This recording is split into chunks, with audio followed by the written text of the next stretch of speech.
കാറ്റത്തെ കിളിക്കൂടിലെ റക്കം എപ്പിസോഡിലേക്ക് എല്ലാവർക്കും സ്വാഗതം. രാവിലെ സുഭാഷ് ഏട്ടൻ ചായയുമായി ഹാളിലേക്ക് വരുന്നു. നിധിയും നികേഷും ചായ കുടിക്കുന്നുണ്ട്. സുഭാഷ് പുറത്തേക്ക് നോക്കി ഹരീഷെ, സുധീഷെ എന്ന് നീട്ടി വിളിക്കുന്നുണ്ട്. എന്നാൽ അവർ വിളി കേൾക്കുന്നില്ല. ഇത് കേട്ട് നികേഷ് പറയുന്നുണ്ട്, ചേട്ടാ അവിടെയൊന്നും ആരുമില്ലല്ലോ, ഞാൻ അവിടെ നിന്നും ഇപ്പോൾ ഇങ്ങോട്ടേക്ക് കയറിയതേ ഉള്ളൂ, അവരെവിടെ പോയി എന്ന് അറിയില്ല എന്ന് പറയുന്നു. ഇത് കേട്ട് നിധി പറയുന്നുണ്ട്, അവർ രാവിലെ തന്നെ പുറത്തോട്ട് പോയല്ലോ സുഭാഷ് ഏട്ടാ. അവർ രണ്ടുപേരും ഒരുമിച്ചാണോ പോയതെന്ന് സുഭാഷ് ചോദിക്കുന്നുണ്ട്. അതെ, ഒരുമിച്ചാണ് പോയത്. എന്നാൽ നികേഷ് പെട്ടെന്ന് തന്നെ അവരെ ഫോൺ ചെയ്ത് എവിടെയാണെന്ന് ചോദിക്കുക എന്ന് പറയുമ്പോൾ നിധി പറയുന്നുണ്ട്, എന്തിനാ സുഭാഷ് ഏട്ടാ അങ്ങനെ ഫോൺ ചെയ്യുന്നത്, അവർ കൊച്ചുകുട്ടികളൊന്നും അല്ലല്ലോ, പോയ പോലെ ഇങ്ങോട്ടേക്ക് തിരിച്ചു വരില്ലേ എന്ന് ചോദിക്കുകയാണ്. ഇത് കേട്ട് സുഭാഷ് പറയുന്നുണ്ട്, അവർ രണ്ടുപേരും വഴക്കിട്ട് ഇരുന്നാലും കുഴപ്പമില്ല, പക്ഷെ അവർ രണ്ടുപേരും ഒരുമിച്ച് എവിടെയെങ്കിലും പോയാൽ നമ്മൾ പേടിക്കേണ്ടതുണ്ട്. അവർ ഒരുമിച്ച് പോയി എന്ന് പറഞ്ഞാൽ അതൊരു വലിയ പ്രശ്നത്തിലേക്ക് തന്നെയായിരിക്കും മോളെ. ഇത്ര നാളും എൻ്റെ അനുഭവം അതാണ്. നികേഷ് പെട്ടെന്ന് വിളിച്ചു നോക്കിയെന്ന് പറയുന്നു. നികേഷ് ഫോൺ എടുത്ത് വിളിച്ചു നോക്കുന്നു. വീട്ടിനകത്ത് നിന്ന് തന്നെ റിംഗ് സൗണ്ട് കേട്ട് സുഭാഷ് ഏട്ടൻ പറയുന്നുണ്ട്, എടാ നികേഷ്, ഫോൺ ഇവിടെ വെച്ചിട്ടുണ്ട്, അവർ ഫോൺ എടുക്കാതെയാണ് പോയിരിക്കുന്നത്. അതൊക്കെ പോട്ടെ സുഭാഷ് ഏട്ടാ, അവരിങ്ങോട്ടേക്ക് വന്നോളും, നിങ്ങൾ ആ കാപ്പി കുടിക്ക്, അത് ചൂടാറുമെന്ന് നിധി പറയുന്നുണ്ട്. എന്നാൽ സുഭാഷിന് ഒരു സമാധാനവുമില്ല. കാപ്പി കുടിക്കുന്നതിനിടയിൽ നികേഷിനോട് പറയുന്നുണ്ട്, നികേഷേ, ഇനി ഒരു പക്ഷേ അവർ രണ്ടുപേരും നീതുവിൻ്റെ വീട്ടിൽ പോയിട്ടുണ്ടാവുമോ? ഇത് കേട്ട് നികേഷ് ചോദിക്കുന്നുണ്ട്, അതെന്തിനാ നീതുവിനെ കാണാൻ പോകുന്നത്? ഇന്നലെ നീതുവിൻ്റെ ചേട്ടനും ഫ്രണ്ട്സും ഇവിടെ വന്ന് പ്രശ്നമുണ്ടാക്കിയ വിവരം അച്ഛനവരോട് പറഞ്ഞതല്ലേ, അപ്പോൾ തന്നെ നീ ശ്രദ്ധിച്ചതല്ലേ? ഹരീഷ് വളരെ ദേഷ്യത്തിലായിരുന്നു. ഛേ, അവർ അങ്ങനെയൊന്നും ചെയ്യില്ലെന്ന് നിധി പറയുന്നുണ്ട്. എന്നാൽ നികേഷ് പറയുന്നു, അല്ല, സുഭാഷ് ഏട്ടൻ പറയുന്നത് കേൾക്കുമ്പോൾ എനിക്കും അങ്ങനെ ഒരു ഡൗട്ടുണ്ട്. ഇത് കേട്ട് സുഭാഷിന് ദേഷ്യം വരുന്നുണ്ട്. പുറത്തേക്ക് നോക്കിക്കൊണ്ട് സുഭാഷ് പറയുന്നുണ്ട്, എന്തിനാ, ഇദ്ദേഹത്തെ പറഞ്ഞാൽ മതിയല്ലോ, ഞാൻ എല്ലാവരോടുമായിട്ട് ഇന്നലെ പറഞ്ഞതാണ്, അവൻ വരുമ്പോൾ വിവരങ്ങളൊന്നും അവനെ അറിയിക്കരുതെന്ന്. പക്ഷെ അവൻ കയറി വന്നതും എല്ലാ വിവരങ്ങളും അങ്ങ് വിളമ്പിയിരിക്കുന്നു. ഇവർക്കിവിടെ എന്തെങ്കിലുമൊക്കെ പ്രശ്നങ്ങൾ ഉണ്ടാക്കി വെച്ചില്ലെങ്കിൽ ഒരു സമാധാനവും ഉണ്ടാവില്ല എന്നിങ്ങനെ അച്ഛനിരിക്കുന്ന ഭാഗത്തേക്ക് നോക്കി സുഭാഷ് പറയുന്നുണ്ട്. അവരവിടെയൊന്നും പോയിട്ടുണ്ടാവില്ല സുഭാഷ് ഏട്ടാ, നിങ്ങളൊന്ന് സമാധാനമായിട്ട് ഇരിക്കുന്ന നിധി പറയുന്നുണ്ട്.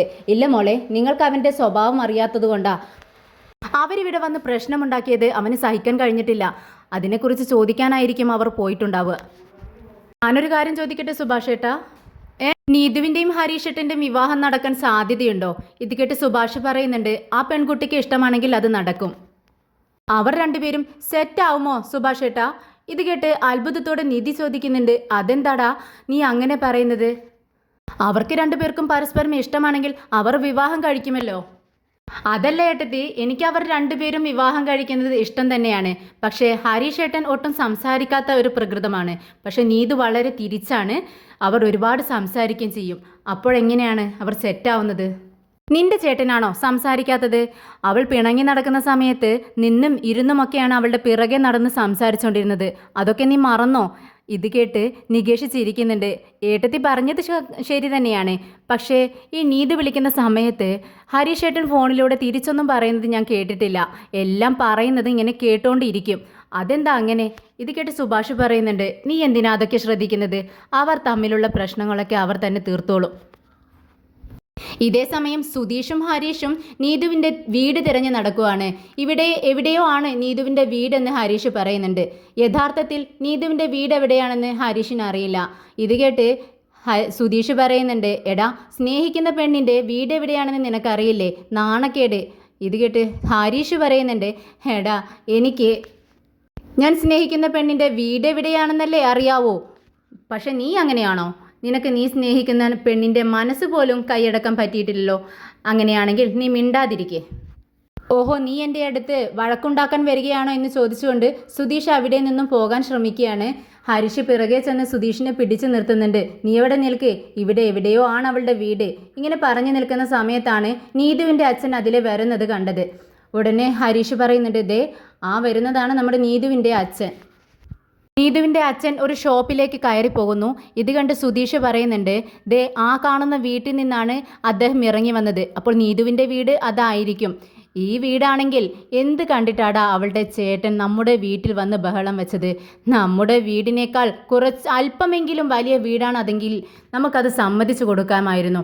എന്നാ നീ വാ, നമുക്ക് അങ്ങോട്ടേക്ക് പോവാം എന്ന് പറഞ്ഞുകൊണ്ട് ഹരീഷിൻ്റെ കൈയും പിടിച്ചുകൊണ്ട് മുന്നോട്ട് നടക്കുന്നുണ്ട് സുധീഷ്. വീടിൻ്റെ ഡോറ് തുറന്നു കിടന്നിരുന്നത് കൊണ്ട് തന്നെ രണ്ടുപേരും അകത്തേക്ക് കയറുന്നുണ്ട്. ഹാളിൽ നീതുവിൻ്റെ അമ്മ ഇരിക്കുന്നുണ്ട്. ഇവരെ കണ്ടതും ദേഷ്യത്തോടെ എഴുന്നേൽക്കുന്നുണ്ട്. നീതു അങ്ങോട്ടേക്ക് വരുവാണ്. ഇവരെ കണ്ടതും അവൾക്ക് ചിരി വരുന്നുണ്ട്.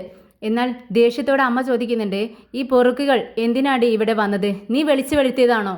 ഇത് കേട്ട് നീതു ഞാനല്ല, ഞാൻ ആരും വിളിച്ചിട്ടില്ല എന്ന് പറയുന്നുണ്ട്. അപ്പോഴേക്കും നീതുവിൻ്റെ അച്ഛൻ പുറത്തുനിന്ന് കയറി വരുവാണ്. ആരോട് ചോദിച്ചിട്ടാടാ നിങ്ങൾ എൻ്റെ വീട്ടിൽ കയറിയതെന്ന് ചോദിക്കുന്നുണ്ട്. എന്നാൽ ഇതൊന്നും ശ്രദ്ധിക്കാതെ സുധീഷ് വീണ്ടും അകത്തേക്ക് കയറി പോവാണ്. എന്നാൽ നീതുവിൻ്റെ അമ്മ തടയുന്നുണ്ട്. എങ്ങോട്ടാടാ നീ ഇങ്ങനെ ലക്കും ലഗാനും ഇല്ലാതെ കയറി പോകുന്നത്? ഇറങ്ങടാ എൻ്റെ വീട്ടിൽ നിന്നും. എന്നാൽ നിർത്ത്, എന്തിനാ ഉച്ചത്തിൽ സംസാരിക്കുന്നത്? ഞങ്ങൾക്ക് കേൾക്കാം. നിങ്ങൾക്ക് ഞങ്ങളുടെ വീട്ടിൽ വന്ന് ബഹളം വയ്ക്കാം. അതും ഞാനില്ലാത്ത സമയം നോക്കി എൻ്റെ വീട്ടിൽ വന്നു. ഞങ്ങൾ നിങ്ങളുടെ വീട്ടിൽ വന്നപ്പോൾ നിങ്ങൾക്ക് ദേഷ്യം വരുന്നുണ്ടല്ലേ എന്ന് ഹരീഷ് ചോദിക്കുന്നുണ്ട്. എന്നാൽ നീതുവിൻ്റെ അച്ഛൻ ദേഷ്യത്തോടെ ഹരീഷിനോട് പറയുന്നുണ്ട്, എൻ്റെ മകൻ നിൻ്റെ വീട്ടിൽ വന്നപ്പോൾ നീ എവിടെ ഉണ്ടായിരുന്നില്ല. അതിന് നീ എൻ്റെ വീട്ടിൽ വന്ന് ബഹളം വെക്കുകയാണോ ചെയ്യേണ്ടത്? അപ്പോഴേക്കും നീതുവിൻ്റെ ചേട്ടൻ അങ്ങോട്ടേക്ക് കയറി വരുന്നു. ഹരീഷിനെയും സുധീഷിനെയും കണ്ടതും അവൻ ദേഷ്യത്തോടെ കൈ ഉയർത്തുന്നു. ഇത് കണ്ട് സുധീഷ് അവൻ്റെ കയ്യിൽ കയറി പിടിക്കുന്നുണ്ട്. ഞാനിവിടെ നിൽക്കുമ്പോൾ എൻ്റെ അനിയൻ്റെ ദേഹത്ത് നീ തൊടുന്നോടാ? എന്താടാ, മര്യാദയ്ക്ക് ഞങ്ങൾ സംസാരിക്കാൻ വേണ്ടിയാണ് ഞങ്ങൾ വന്നത്. ഇനി എന്താ നിനക്ക് പറയാനുള്ളതെന്ന് ചോദിക്കുന്നു. മേലൽ എൻ്റെ മകളോട് സംസാരിക്കരുതെന്ന് ഞാൻ നിൻ്റെ ഷോപ്പിൽ വന്നിട്ട് പറഞ്ഞിട്ടില്ലേ എന്ന് ചോദിക്കുമ്പോൾ ഹരീഷ് ധൈര്യത്തോടു കൂടി പറയുന്നുണ്ട്, എനിക്ക് അവളെ ഇഷ്ടമാണ്. അവൾക്ക് തിരിച്ചും എന്നോട് ആ സ്നേഹം ഉണ്ട് എന്നുണ്ടെങ്കിൽ ഞാൻ അവളോട് വീണ്ടും സംസാരിച്ചിരിക്കും. ഇത് കേട്ട് നീതു വളരെ സന്തോഷത്തോടെ കൈ ഉയർത്തിയിട്ട് പറയുന്നുണ്ട്, ഹരീഷേ, എനിക്ക് നിന്നെ ഇഷ്ടമാടാ, ഞാൻ നിന്നോട് സംസാരിക്കുകയും ചെയ്യും. ഇതൊക്കെ കേട്ട് നീതുവിൻ്റെ ചേട്ടന് ദേഷ്യം വരുന്നുണ്ട്. അവൻ ഹരീഷിനോട് പറയുന്നുണ്ട്, ഞാൻ നിൽക്കുമ്പോൾ തന്നെ എൻ്റെ പെങ്ങൾക്ക് സിഗ്നൽ കൊടുക്കുന്നോടാ. ഇനി ഒരിക്കലും അവളെ കാണാനോ സംസാരിക്കാനോ ശ്രമിക്കരുത്. ഇത് കേട്ട് ഹരീഷ് പറയുന്നുണ്ട്, അവൾ എന്നോട് സംസാരിക്കാൻ വന്നാൽ ഞാൻ തിരിച്ചും സംസാരിച്ചിരിക്കും. അവൾ പറയട്ടെ വേണ്ടാന്നുള്ളത്, എങ്കിൽ ഞാൻ അനുസരിക്കാമെന്ന് പറയുന്നു. ഉടനെ നീതു വീണ്ടും പറയുന്നുണ്ട്, ഞാൻ നിന്നോട് സംസാരിക്കും ഹരീഷെ, കാണാൻ ശ്രമിക്കുകയും ചെയ്യും. എന്താടി പറഞ്ഞതെന്ന് ചോദിച്ച് നീതുവിൻ്റെ ചേട്ടൻ നീതുവിനെ അടിക്കാനായി കൈയോങ്ങുന്നു. പെട്ടെന്ന് ഹരീഷ് പറയുന്നുണ്ട്, എന്താടാ നീ ചെയ്യുന്നത്? അടിച്ചാൽ നീ വിവരമറിയും. എന്തിനാ നമ്മളിങ്ങനെ സംസാരിച്ചുകൊണ്ടിരിക്കുന്ന സമയത്ത് അവളെ അടിക്കാനായി കൈയോങ്ങുന്നത്? പെട്ടെന്ന് ഹരീഷ് ചിരിക്കുന്നു. ഈ തീപ്പെട്ടിക്കൂട് പോലെയുള്ള വീട്ടിൽ നിന്നും വന്നിട്ടാണോടാ എൻ്റെ വീട് കണ്ട് നീ കളിയാക്കിയത്? ഞാൻ വിചാരിച്ചു നീ കൊട്ടാരത്തിലാണ് ജനിച്ചു വളർന്നതെന്ന്. ഇത് കേട്ട് നീതുവിൻ്റെ ചേട്ടൻ സുധീഷിനെ അടിക്കാനായി ചെല്ലുന്നു. സുധീഷ് അവനെ പിടിച്ചൊരു തള്ളങ്ങ് കൊടുക്കുകയാണ്. അവൻ വീഴാൻ പോകുന്നുണ്ട്. ഇത് കേട്ട് നീതുവിൻ്റെ അമ്മ ദേഷ്യത്തോട് നീതുവിനോട് പറയുന്നുണ്ട്, ദേ കണ്ടോടി, അവരെല്ലാം നമ്മുടെ വീട്ടിൽ വന്ന് നിറങ്ങുന്നത് കണ്ടില്ലേ, നിനക്കൊന്നും പറയാനില്ലേ എന്ന് ചോദിക്കുകയാണ്. എന്നാൽ യഥാർത്ഥത്തിൽ ഇതെല്ലാം കണ്ട് നീതുവിന് ദേഷ്യം വരുന്നുണ്ട്. ഹരീഷേ, നിന്റെ ചേട്ടനോട് അടങ്ങിയിരിക്കാൻ പറ എന്ന് പറയുമ്പോൾ ഹരീഷ് പറയുന്നുണ്ട്, നിന്റെ ചേട്ടനും എൻ്റെ വീട്ടിൽ വന്ന് മര്യാദയില്ലാതെ തന്നെയാണ് പെരുമാറിയത്. അതുകൊണ്ട് നീ വല്ലാണ്ട് സംസാരിക്കേണ്ട എന്ന് പറയുകയാണ്. എന്നാൽ വാ നമുക്ക് പോവാമെന്ന് പറഞ്ഞുകൊണ്ട് സുധീഷിനെ വിളിച്ചുകൊണ്ട് ഹരീഷ് പുറത്തേക്ക് ഇറങ്ങുകയാണ്. രണ്ടുപേരും നടന്നുകൊണ്ടിരിക്കുകയാണ്. അപ്പോൾ ഹരീഷ് പറയുന്നുണ്ട്, സുധീഷ് ഏട്ടാ, ഇത് കുറച്ച് ഓവറായി പോയില്ലേ, ഇത്രയ്ക്ക് വേണ്ടായിരുന്നു എന്ന് പറയുന്നുണ്ട്. അപ്പോൾ സുധീഷ് പറയുന്നുണ്ട്, ഹരീഷ്, അവൻ ഇവിടെ നമ്മുടെ വീട്ടിൽ വന്നും ഇതിനേക്കാൾ ഓവറായിട്ടാണ് അവൻ പെരുമാറിയത്. പക്ഷെ ഞാൻ അത്രത്തോളം ഒന്നും പോയിട്ടില്ല. നമുക്ക് പോവാമെന്ന് പറഞ്ഞുകൊണ്ട് രണ്ടുപേരും വീട്ടിലേക്ക് ചെല്ലുവാണ്. അകത്ത് കയറിയതും സുധീഷും ഹരീഷും സൈലൻ്റ് ആയിട്ട് ഇരിക്കുകയാണ്. ഇത് കണ്ട് സുഭാഷ് ഏട്ടൻ ചോദിക്കുന്നുണ്ട്, അല്ല രണ്ടുപേരും രാവിലെ തന്നെ ഇത് എവിടെ പോയതാ? ഇത് കേട്ട് ഹരീഷ് പറയുന്നുണ്ട്, ഞങ്ങൾ വാക്കിങ്ങിന് പോയതാണ്. ഇത് കേട്ട് നികേഷും നിധിയും പരസ്പരം നോക്കുന്നുണ്ട്. എന്ത് വാക്കിങ്ങിന് പോയതാണെന്നോ? രാവിലെ എഴുന്നേറ്റ് ഉടനെ തന്നെ പോയിരിക്കുന്നു ഇവിടെ നിന്നും. എന്നിട്ട് ഇത്രയും നേരം നിങ്ങൾ എവിടെയായിരുന്നു എന്നാണ് ചോദിച്ചത്. രണ്ടുപേരുടെയും മുഖത്ത് എന്തോ കള്ളലക്ഷണമുണ്ടല്ലോ എന്ന് ചോദിക്കുന്നുണ്ട്. ഇത് കേട്ട് സുധീഷ് പറയുന്നുണ്ട്, വാക്കിങ്ങിനല്ലടാ, നമ്മൾ ജോഗിങ്ങിനല്ലേ പോയത്. അല്ല, നിങ്ങളെന്തിനാ ഇത്രമാത്രം ക്വസ്റ്റ്യൻസൊക്കെ ഞങ്ങളോട് ചോദിക്കുന്നത്? ചെറിയ പിള്ളേരെ പുറത്തു പോയി കാണാതായി തിരിച്ചു വരുമ്പോൾ അവരോട് ചോദിക്കുന്ന ചോദ്യങ്ങൾ പോലെയാണല്ലോ ഇതൊക്കെ. എന്താ സുഭാഷ് ഏട്ടാ ഇത് എന്നിങ്ങനെ സുധീഷ് ചോദിക്കുകയാണ്. രാവിലെ ഒരു ഗ്ലാസ് ചായ പോലും കുടിക്കാതെയാണ് ഞങ്ങൾ പുറത്തേക്ക് പോയത്. ചായ എവിടെ സുഭാഷ് ഏട്ടാന്ന് ചോദിക്കുന്നുണ്ട്. ഇത് കേട്ട് സുഭാഷ് പറയുന്നുണ്ട്, രാവിലത്തെ ചായ എല്ലാം ചൂടാറി, ഇനി നിങ്ങൾക്ക് വേറെ ഞാൻ വെച്ച് തരാമെന്ന് പറഞ്ഞുകൊണ്ട് സുഭാഷ് കിച്ചണിലേക്ക് പോകുന്നുണ്ട്. നികേഷിന് സുധീഷ് പറഞ്ഞതൊന്നും വിശ്വാസമായിട്ടില്ല. ഇതേസമയം ഉള്ളി അരിഞ്ഞുകൊണ്ടിരിക്കുന്ന നിധിയുടെ കണ്ണിൽ നിന്നും വെള്ളം വരുന്നത് കണ്ട് സുധീഷ് പറയുന്നുണ്ട്, നിധി ഞാൻ അരിയാമെന്ന് പറഞ്ഞുകൊണ്ട് നിധിയുടെ കയ്യിൽ നിന്നും അത് വാങ്ങിച്ചങ്ങ് അരിയുവാണ്. ഇതിനിടയിൽ നികേഷ് സുധീഷിനെയും ഹരീഷിനെയും മാറി മാറി നോക്കുന്നുണ്ട്. എന്നിട്ട് ചോദിക്കുന്നുണ്ട്, നിങ്ങൾ നീതുവിൻ്റെ വീട്ടിൽ പോയിട്ട് വരികയല്ലേ? പെട്ടെന്ന് സുധീഷ് ചോദിക്കുന്നുണ്ട്, അത് നിന്നോടാര് പറഞ്ഞടാ? അപ്പോൾ ഞാൻ പറഞ്ഞത് ശരിയാണല്ലേ? പെട്ടെന്നാണ് തനിക്ക് പറ്റിയ അമളി സുധീഷിന് മനസ്സിലാവുന്നത്. സുധീഷ് പെട്ടെന്ന് ചിരിച്ചുകൊണ്ട് പറയുന്നുണ്ട്, ഏയ് ഇല്ലടാ, ഞങ്ങൾ അവിടെയൊന്നും പോയില്ല. പെട്ടെന്ന് നീ അങ്ങനെ ചോദിച്ചപ്പോൾ ഞാനങ്ങനെ പറഞ്ഞേ ഉള്ളൂ, ഞങ്ങൾ എവിടെയും പോയില്ല. അല്പം ഡൗട്ടോടു കൂടി നികേഷ് അവരെ നോക്കുന്നുണ്ട്. നിങ്ങൾ പറഞ്ഞതൊന്നും എനിക്കത്ര വിശ്വാസമായിട്ടില്ലെന്ന് നികേഷ് പറയുകയാണ്. ഇത് കേട്ട് ഹരീഷ് പറയുന്നുണ്ട്, എടാ ഞങ്ങളെ വഴക്ക് പറയുകയും ഞങ്ങളെ ബഹുമാനിക്കുകയൊന്നും ചെയ്യാത്ത ഒരു വീട്ടിലേക്ക് ഞങ്ങളങ്ങനെ കയറി ചെല്ലുമോ? നീ എന്താടാ ഞങ്ങളെ വിശ്വസിക്കാത്തത് എന്ന് ചോദിക്കുന്നുണ്ട്. പെട്ടെന്നാണ് നീതുവിൻ്റെ അമ്മയും അച്ഛനും അങ്ങോട്ടേക്ക് വരുന്നത്. ഉമ്മറത്തിരിക്കുന്ന ഭാസ്കറിനോട് ചോദിക്കുന്നുണ്ട്, എവിടെ ആ വൃത്തികെട്ടവന്മാരെന്ന് ചോദിക്കുമ്പോൾ ഭാസ്കറിന് ദേഷ്യം വരുവാണ്. എൻ്റെ മക്കളെപ്പറ്റി എന്നോട് തന്നെയാണോടാ ഇങ്ങനെയൊക്കെ ചോദിക്കുന്നത്? എന്നാൽ പുറത്തെ ബഹളം കേട്ട് നമ്മുടെ ഹരീഷിനും സുധീഷിനും മനസ്സിലാവുന്നുണ്ട് നീതുവിൻ്റെ അമ്മയും അച്ഛനാണ് വന്നിരിക്കുന്നതെന്ന്. സുഭാഷ് ചോദിക്കുകയാണ്, ആരാടാ പുറത്ത് ഒരു ബഹളം കേൾക്കുന്നുണ്ടല്ലോ, അത് ആരാണെന്ന് അറിയില്ല സുഭാഷ് ഏട്ടാ, ഞങ്ങൾ ചെന്ന് നോക്കാമെന്ന് പറയുന്നുണ്ട്. വേണ്ട, ഞാൻ ചെന്ന് നോക്കാമെന്ന് പറഞ്ഞ് സുഭാഷ് പുറത്തേക്ക് ഇറങ്ങുന്നു. പുറകെ തന്നെ എല്ലാവരും വരുന്നുണ്ട്. എടാ സുഭാഷേ, ഞാൻ പണ്ടേ പറഞ്ഞിട്ടുണ്ട് എൻ്റെ കുടുംബവും നിൻ്റെ കുടുംബവും തമ്മിൽ സെറ്റാവില്ലെന്ന്. നിൻ്റെ അനിയനെ അത് പറഞ്ഞ് മനസ്സിലാക്കാനും ഞാൻ പറഞ്ഞതാണ്. പിന്നെ എന്താവശ്യത്തിനാ അവൻ എൻ്റെ വീട്ടിൽ വന്ന് ബഹളം വെച്ചിട്ട് പോയത്? ഇത് കേട്ട് സുഭാഷിന് വിശ്വാസം വരുന്നില്ല. സുഭാഷ് തിരിഞ്ഞ് നമ്മുടെ സുധീഷിനെയും ഹരീഷിനെയും മാറി മാറി നോക്കുന്നുണ്ട്. ആദ്യം നിങ്ങൾ തന്നെയല്ലേ ഞങ്ങളുടെ വീട്ടിൽ വന്ന് ബഹളമുണ്ടാക്കിയിട്ട് പോയത്? നിങ്ങൾ ഞങ്ങളുടെ വീട്ടിനെ പറ്റിയും ഞങ്ങളെ പറ്റിയും എന്തെല്ലാം അപവാദങ്ങൾ പറഞ്ഞു. എന്നാൽ നിങ്ങളുടെ രാജകൊട്ടാരവും ഒന്ന് കാണണമല്ലോ എന്ന് വിചാരിച്ചിട്ട് വന്നതാ. അവിടെ വന്നപ്പോഴല്ലേ എല്ലാം മനസ്സിലാവുന്നത്. എത്ര കേവലമായിട്ടുള്ളൊരു വീടാണത് എന്ന് പറയുമ്പോൾ നീതുവിൻ്റെ അമ്മയ്ക്ക് ദേഷ്യം വരികയാണ്. ഞങ്ങളുടെ വീട് ചെറുതായിരിക്കാം, പക്ഷേ അവിടെ ജീവിച്ചിരിക്കുന്നവർ വളരെ അഭിമാനമുള്ളവരാണ്, നിങ്ങളെപ്പോലെ അഭിമാനമില്ലാത്തവരല്ല എന്ന് പറഞ്ഞ് അവരെ മാനം കെടുത്തുകയാണ്. ഇത് കേട്ട് ഭാസ്കരൻ വെറുതെ ഇരിക്കുന്നില്ല. ഭാസ്കരന് ദേഷ്യം വരുന്നുണ്ട്. പിന്നെ നിങ്ങൾ വലിയൊരു അഭിമാനികൾ വന്നിരിക്കുന്നു. പിന്നെ ഇവിടെയുള്ളവരെല്ലാം അഭിമാനമില്ലാത്തവരാണോ? എന്താ ഇവിടെയെല്ലാം ഉള്ളവരൊക്കെ ആരെങ്കിലുമൊക്കെ കൊന്നിട്ടാണോ നടക്കുന്നത്? ഒന്ന് പോ പിള്ളേ എന്ന് പറയുമ്പോൾ നീതുവിൻ്റെ അച്ഛന് ദേഷ്യം വരുന്നുണ്ട്. നിങ്ങൾ ആരോടാണ് സംസാരിക്കുന്നത്? എൻ്റെ ഭാര്യയോടാണ്, സൂക്ഷിച്ച് സംസാരിക്കണമെന്ന് പറയുന്നുണ്ട്. രണ്ടുപേരുടെയും ഇടയിൽ വഴക്കുണ്ടാകുന്നത് കണ്ട് സുഭാഷ് പറയുന്നുണ്ട്, നിങ്ങളൊന്ന് മാറി നിൽക്ക്, ഞാനൊന്ന് പറയട്ടെ.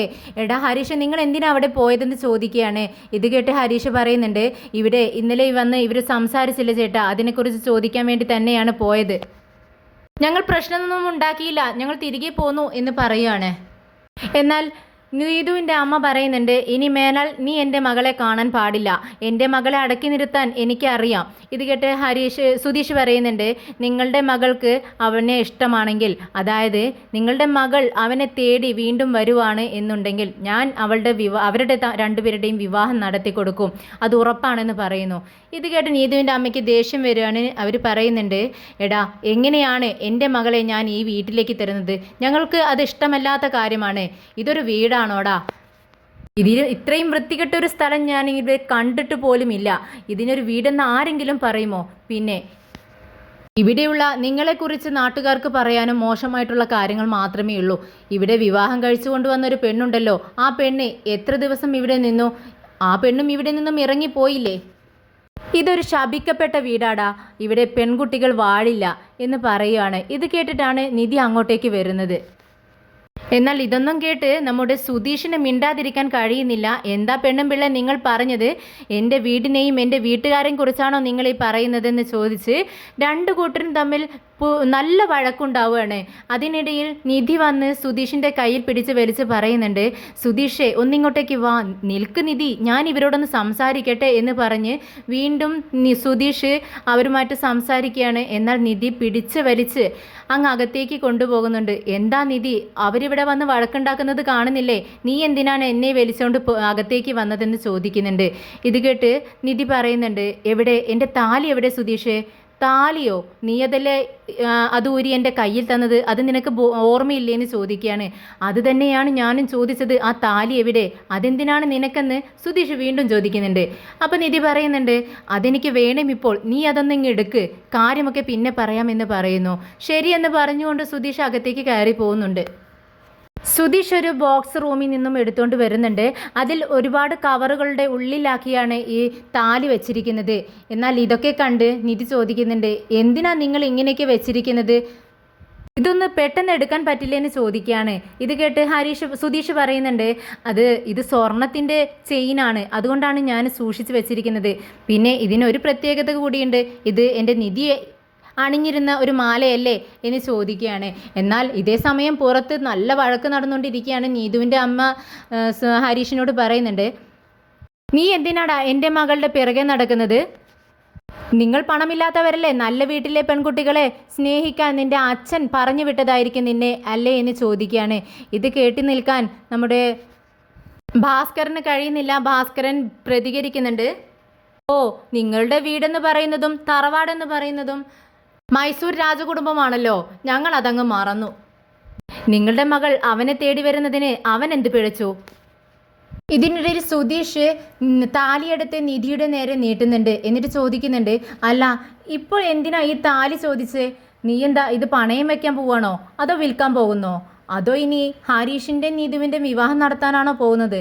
അതിനിവിടെ ചെറുക്കൻ മാത്രമല്ലേ ഉള്ളൂ, പെൺകുട്ടി ഇല്ലല്ലോ, എന്താ കാര്യമെന്ന് ചോദിക്കുകയാണ്. പെട്ടെന്ന് നിധി പറയുന്നുണ്ട്, ദേ നീയൊന്നും മിണ്ടാതിരിക്കുന്നുണ്ടോ, ഞാൻ ഇന്നിങ്ങനെ സംസാരിച്ചുകൊണ്ടിരിക്കുന്നു, അതിങ്ങ് താ എന്ന് പറഞ്ഞുകൊണ്ട് സുധീഷിൻ്റെ കയ്യിൽ നിന്നും പെട്ടെന്ന് താലി മേടിച്ച് തൻ്റെ കഴുത്തിലേക്ക് അങ്ങ് ഇടുവാണ്. ഈ ഒരു കാഴ്ച കണ്ട് നമ്മുടെ സുധീഷ് മനം നിറഞ്ഞ് സന്തോഷത്തോടെ വളരെ അഭിമാനത്തോടു കൂടി പുഞ്ചിരിയോടുകൂടി നിധിയെ ഇങ്ങനെ നോക്കി നിൽക്കുകയാണ്. എന്തു പറ്റി നിധി, ഈ മാല നീ ഊരി എൻ്റെ കയ്യിൽ തന്നതല്ലേ, പിന്നെയും മേടിച്ചിട്ടിരിക്കുന്നത് എന്തിനാണെന്ന് ചോദിക്കുന്നുണ്ട്. ഇത് കേട്ട് നിധി പറയുന്നുണ്ട്, അതൊക്കെ കാര്യമുണ്ട്, നീ സംസാരിച്ച് നിൽക്കാതെ എൻ്റെ പിറകെ വാ എന്ന് പറഞ്ഞുകൊണ്ട് മുന്നിൽ നടക്കുകയാണ്. സുധീഷ് പിറകെ ചെല്ലുന്നുണ്ട്. മുറ്റത്തേക്ക് ഇറങ്ങുമ്പോൾ എല്ലാവരും കൂടെ നല്ല വഴക്കുണ്ടാക്കുന്നതാണ് നിധി കാണുന്നത്. പെട്ടെന്ന് ഇടയിൽ കയറി പറയുന്നുണ്ട്, നീതുവിൻ്റെ അമ്മയോടായിട്ടാണ് പറയുന്നത്, നിർത്തുന്നുണ്ടോ നിങ്ങളുടെ ഒരു സംസാരം, കുറേ നേരമായല്ലോ ഞാനിത് കേട്ട് നിൽക്കുവാണെന്ന് പറയുകയാണ്. ഇത് കേട്ട് നീതുവിൻ്റെ അമ്മ ചോദിക്കുന്നുണ്ട്, അല്ല നീ ആരാ ഇതൊക്കെ പറയാൻ, നീ എവിടുന്നാ ഇപ്പോൾ വന്നതെന്ന് ചോദിക്കുന്നു. ഇത് കേട്ട് സുഭാഷേട്ടൻ പറയുന്നുണ്ട്, മോളെ നിധി നീ അങ്ങ് അകത്തേക്ക് കയറിപ്പോ, ഇത് ഞങ്ങൾ സംസാരിച്ച് തീർത്തോളാം. സുഭാഷേട്ടനൊന്നും മിണ്ടാതിരിക്കെ, ഇത്രയും നേരം നിങ്ങൾ സംസാരിച്ചുകൊണ്ടിരിക്കുകയായിരുന്നില്ലേ, എന്നിട്ടും ഒന്നും ആയില്ലല്ലോ, ഇനി ഞാനൊന്ന് സംസാരിക്കട്ടെ. നിങ്ങൾ ഇത്രയും നേരം ഇവിടെ നിന്നുകൊണ്ട് എന്തൊക്കെയാണ് വിളിച്ചു പറഞ്ഞത്, ഈ വീട്ടിൽ പെൺകുട്ടികൾ വാഴില്ല എന്നല്ലേ നിങ്ങൾ പറഞ്ഞത്, പക്ഷേ സുധീഷുമായുള്ള എൻ്റെ വിവാഹം കഴിഞ്ഞ് ഇപ്പോൾ എത്ര മാസത്തോളമായി, എന്നിട്ടും ഞങ്ങൾ വളരെ സന്തോഷത്തോടു കൂടിയല്ലേ ഇവിടെ ജീവിക്കുന്നത്. ഇത് കേട്ട് സുഭാഷിനും സുധീഷിനും ഒക്കെ ഒരുപാട് സന്തോഷവും അഭിമാനം തോന്നുവാണ്. തങ്ങളെക്കുറിച്ച് കുടുംബത്തെക്കുറിച്ചൊക്കെ നിധി ഇങ്ങനെ പറയുന്നത് കേട്ട് വീണ്ടും നിധി ചോദിക്കുന്നുണ്ട്, അല്ല ഇത്രയും മാസങ്ങളോളം ഞാനിവിടെ താമസിച്ചിട്ട് എനിക്കെന്തെങ്കിലും കുഴപ്പമുണ്ടായോ, ഇവിടെയുള്ളവർ എന്നെ എന്തെങ്കിലും ചെയ്തോ, ഇല്ലല്ലോ, നിങ്ങളുടെ അഭിമാനത്തെക്കുറിച്ചും വീടിനെക്കുറിച്ചുമൊക്കെ പറഞ്ഞല്ലോ, അതിനേക്കാൾ ഉപരി എത്രയോ മടങ്ങ് മുകളിലുള്ളവരാണ് എൻ്റെ അച്ഛനും അമ്മയും എൻ്റെ കുടുംബവും എൻ്റെ ചേട്ടൻ എൻ്റെ ചേച്ചി എല്ലാവരും. അവരൊക്കെ വിട്ടിട്ടാണ് ഞാൻ ഇവിടെ വന്ന് താമസിക്കുന്നത്. എന്നിട്ടും എന്നെ ഇവിടെയുള്ളവരൊക്കെ നോക്കുന്നത് തങ്കം പോലെയാണ്. എന്നെ കൈവെള്ളയിൽ വെച്ചിട്ടാണ് ഇവരെല്ലാം കൊണ്ടു നടക്കുന്നത്.